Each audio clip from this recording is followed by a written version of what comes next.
My name is Bernadine Matrone Tarantino. My birth date is 4/9/22, and today is my birthday. I am 89 years old. Yeah, I was born in Brooklyn, New York, and we had a very happy household, a busy household. And being the older of the two girls, I had lots of responsibilities. I had to keep helping my mother with the house chores. I had to help my father with his little business transactions. So I grew up with a lot of responsibility, and I enjoyed it because I thought this is what was expected of me. My mother was a homemaker, and my father was in business. He had an ice, coal, and oil trucks. He had 3 of them, and he settled in Brooklyn with lots of men. They boarded together. And my mother lived across the street from where these gentlemen lived. And my mother had glasses, and she had what they called at that time erysipelas, where she lost her hair, and my grandmother had made her a wig, which meant my mother couldn't go out. She was too ashamed. And she'd be by her window, and she would look out, and my father from across the street would see the sun reflect in her glasses. And he got to know her, and that's how they got to know each other, and they married. And he worked from home, and that's what he did until he went on a vacation to Florida after a bad snowstorm, and that's where he lived. He settled in Florida after that bad snowstorm in 1948, I think it was. We had 24 inches of snow over the Thanksgiving holiday. He couldn't move his trucks, and he was getting citations because he was parking in the wrong place, and therefore he took a vacation and went to Florida, and that's where he settled.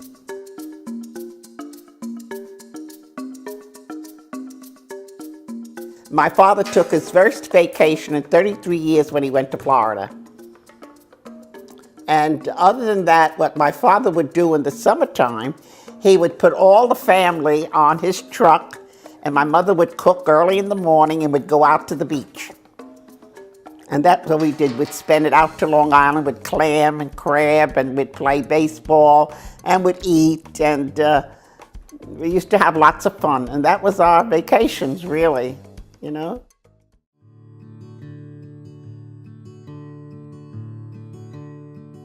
Our dinners, 10 courses. 10 courses all the time. Really? We used to have our first dish, which was the soupy dish. Oh, my father, we used to have an antipasto. And when in the summertime, we used to go clamming, right? And the bottom of our ice box, we had an ice box because my father was an iceman. And he had the where it would leak would go through the floor down to the basement. There was a receptacle for that water that the ice would melt. So we'd bring home, and the bottom shelf of our ice box would be full of clams, and he'd cover it in ice. And every night before dinner, my father would get a big platter and open up these clams for us, and we'd have clams on the half shell. They were delicious. And he'd cut them up like a professional. He was so good, And then we'd have an antipasto. And then we'd have our soupy dish, right, which would be macaroni or beans or soup or whatever. And then we'd have our entree, which would be our meat, either chicken, a roast, maybe even the rabbit, or fish. And then we'd have vegetables on the side, a salad. This was it every day. And then for dessert, my father had 1 glass of wine every dinner, his own wine that he made. Really? He'd have his whole 8 ounces of wine. But after he was done, he'd have his piece of cheese, a walnut, a nut, and that would be his, that would be his dessert. He'd pick at it. It was great. And then when the peaches were in season, he'd cut them up, put them in the wine, and then he'd give them us after dinner. We'd each have the peaches that were in the wine. It was good.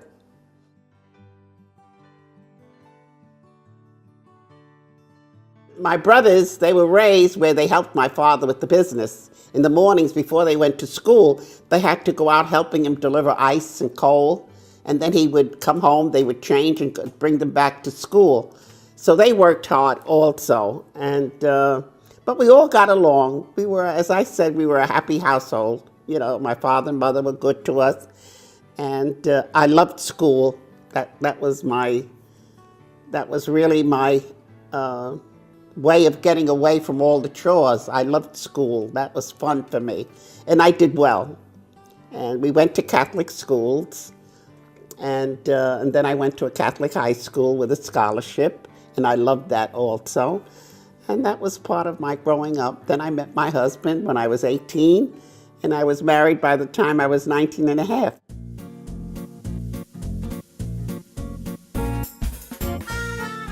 So my friend, she said to me this one Saturday night, she says, let's take a walk. We're going to go see a friend of mine. I said, fine. So we took a walk. We were 5 girls, and we went down to this produce place, and my husband was there, and she introduced us to all of them. And he said to her, who's the oldest one here? And I happened to be the oldest one, which I was barely 18. So, and then after that, what happened was his boss was getting married. His boss owned this produce place, and he was an usher, and he was giving us invitations to go to this wedding. You know, it was a football wedding. So I was kept very strict. So I told my mother and father that Mr. and Mrs. Weaver was going. That's my friend's mother and father. So my mother and father said, well, if Mr. and Mrs. Weaver is going to the wedding, you could go. So when I went to the wedding, my husband danced with me, and he asked me out, and that's what happened. And then it was time for the war was coming on. That was 1940, 41. And my brother was married in September. And at that wedding, he was an usher, I was a bridesmaid, and he said to my father, I would like to get married. So in 2 months, we got married in November. And my other brother got married the following June. So my mother and dad had 3 weddings in less than 9 months. We had a good time. It was a nice wedding. I think I made a beautiful bride. And my mother gave me a lovely trousseau that until I moved to Florida, I still had sheets. Can you imagine? Almost after 50 years, I still had her embroidered sheets and stuff. And my mother had 7 outfits made for me, the milliner and the dressmaker that I used on my honeymoon. Can you imagine? I was well taken care of. Yeah, my mother did well. But after I got back from my honeymoon, after a few weeks, I was pregnant. When I got married, I was living in Brooklyn. We had a lovely apartment. And my aunt, who was an interior decorator, she decorated the apartment. It was beautiful. The drapes, the bedspread. And we had $600. And with this $600, we bought the living room, the kitchen, the dinette set it was, the living room, and the bedroom set. We paid it all cash. So my husband worked at the Navy Yard at the time, so he got deferred from being into the Army. See, he was a burner welder, and he kept getting deferments, and that's where he worked. Until 1945, he got a letter from the government that come death or whatever, in September he was going to go into the Army. But in August, we had the A-bomb, and peace was declared, so he didn't have to go in. By that time, I had Thomas. Then, when it was the end of the war, that's when I became pregnant to Vincent. And then 9 months later, after I had Vincent, I became pregnant to Paul. So I had 3 sons in less than 4 years. But they were great, great. They were great. If I had to do it over again, I would. And my husband and I had a very good relationship. He would work, he'd come home, and he'd say to me, okay, you do dishes, and I'll bathe the children. Or he'd say to me, you bathe the children, I'll do the dishes, the supper dishes. And then we used to boil the bottles and make formula. So we worked together. It was fun. When Paul, my youngest son, started school, I wanted to go back to work, which I did. I worked in the neighborhood at a bakery. It was called in the office. I worked in the office, and I stayed there long enough to become an assistant manager. I loved it. I loved figures. I loved working with numbers. And then after that, my husband decided to go into business, a restaurant business by the docks. We'd get up, we'd be at the store before 7 o'clock at the restaurant, and we'd have a breakfast. And we used to make egg sandwiches, home fries. There used to be a line out to the door. We used to serve bagels. We used to serve tea biscuits. We used to serve, like I said, egg sandwiches, things that were fast. And then they would come in about 10 o'clock, somebody from a gang, he would come in with a coffee order. When we have to make all these containers of coffee, all these different sandwiches, all of this, that was in the morning. And we'd be cooking at the same time. Then 12 o'clock, 11:30, 12 o'clock start the lunch hour. That would go on till 1. And sometimes some of them worked through lunch hour and would get another lunch hour at 1. So it would be like almost 11 till 2 we were busy. Then after we got cleaned up for lunch, we'd start preparing for the next day. That would take us till about 4 or 5 o'clock. And we'd be cleaning up in the meantime. And sometimes when we first started our business, they used to work through the supper hour until the ships were done. They had to leave at a certain time. So they used to work straight through. So we used to have to make suppers. I used to get home at 10:30 at night sometimes. For 18 and a half years we had that business. And we worked hard. When it was cold, it was cold. When it was hot, it was hot. The conditions weren't the best. And I cooked, I cleaned, I kept the books, I did everything. And the hours were long. So when automation came into effect, then our business started to slow down, and that's when we got rid of it. My husband wasn't feeling well. My husband's brother wasn't feeling well. We were partners, 2 brothers and 2 wives. We were partners. So the girls, my sister-in-law and I, we took over the whole thing. And then it got too much for us too, and we just quit and we sold it. And that's when I went to work on Wall Street.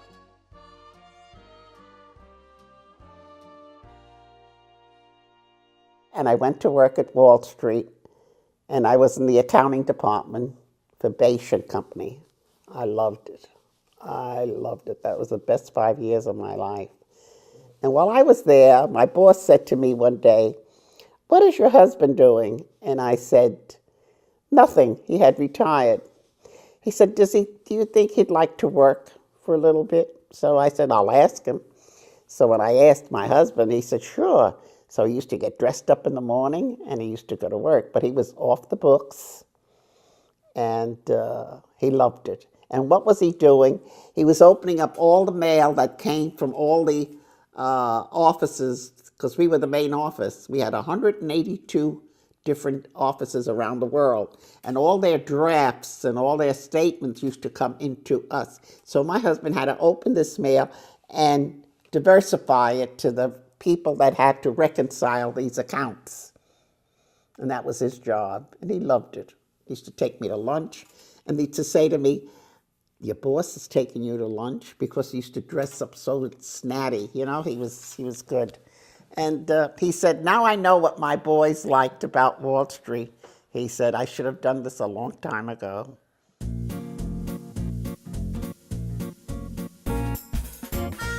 It was easy when I raised mine, because my children were of an age, just after they grew up, drugs was an issue. They passed that, you know what I'm saying? And I don't know whether I was a snob or not, but I really always kept my kids above, because there was a time when they used to wear the leather jackets and the poof hair like Elvis, you know, and they wanted that so badly. And my kids were like 15, 13, 11, like that age. And one day we were out my window and we're watching some kids walk up and down the street. You know how it is in the city. And these 2, 3 boys were walking across the street and they had these leather jackets and the puff in their hair and their hands in the pockets and they were walking like this. And I said to my sons, the 3 of them, we were all out the window. I said, do you like to look like that? And they'd say, not really. Well, I said, that's what you'd look like if you had the black jacket and the hair with the poof. And they never asked for that again. No. I was funny.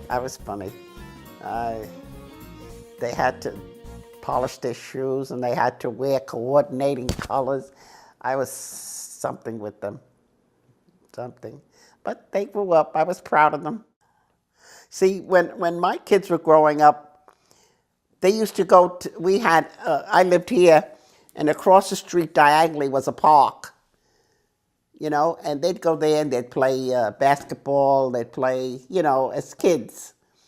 And when it's time for supper, I'd go out my window and call them. They'd hear me across. Yeah, and but it isn't like today where they have soccer and they have t-ball and baseball. No, it wasn't that way when they were growing up. You know, my Thomas, he started prep school, so we had to go to orientation, you know, and they had to wear sport coats, tie, shirt. There was a code, a dress code. So when the principal got up on the stage and he was talking to all these boys, he said to them, and you're to wear trousers that do not show your personality. And my son wanted to know, what was he talking about? I said to him, don't worry, I'll tell you what he was talking about. Vincent loved his trains. We had an extra room, and my husband had a table of 4 by 8, and my son, we used to add to the set the Lionels, and Vincent was about 13, but Vincent used to wire them. The wire used to be underneath. He used to have the train, the city, the little town, the trees. And he used to come home from school and he'd play with these trains. Yeah, he loved his trains. Paul was an avid fisherman. Paul, my son Paul. At the age of 8 or 9, he used to take with his friend, they used to go out early in the morning out to Coney Island with a rod and reel and a little lunch. And they'd go out fishing all the way out to Long Island. Another time, Paul and Vincent, they went to Staten Island on a camping trip. They weren't gone 2 hours, they'd be back because they were full of mosquitoes. They couldn't stay.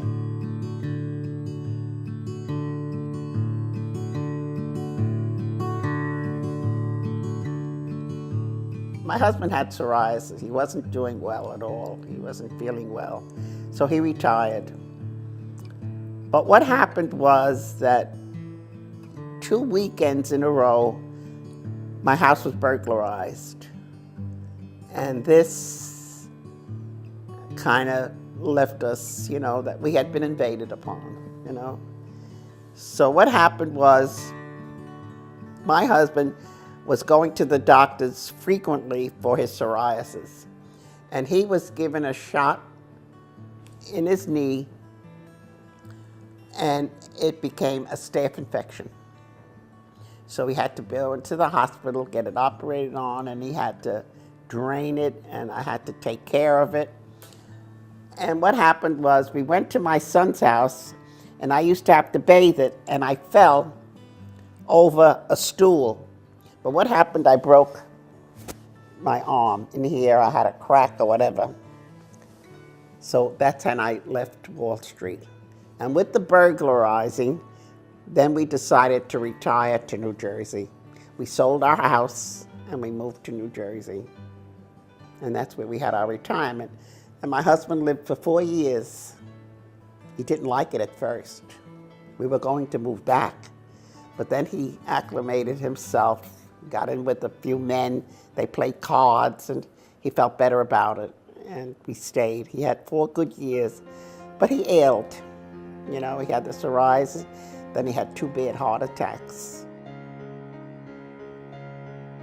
That's the story of my life. Of course, if I drove, I would have accomplished a lot more, a really lot more. To my grandchildren, I told them that when I die, I don't want them to cry, because I've been very fortunate. I've had a lot of love in my life, and God has been very good to me. My only heartache is my son, Paul. That was my heartache. Other than that, even when my husband died, I knew he was sick, and I adjusted to that pretty well. But when my son died, that was my heartache. And I still think about him.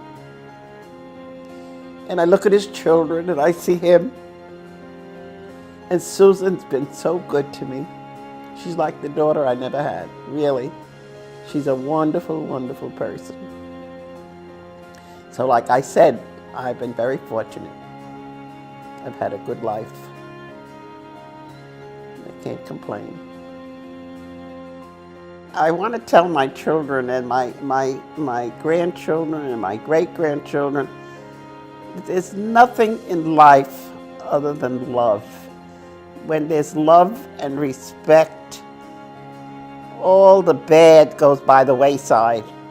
Because when you love each other and you respect each other, you overcome everything. You really do. And that's been my creed all the time.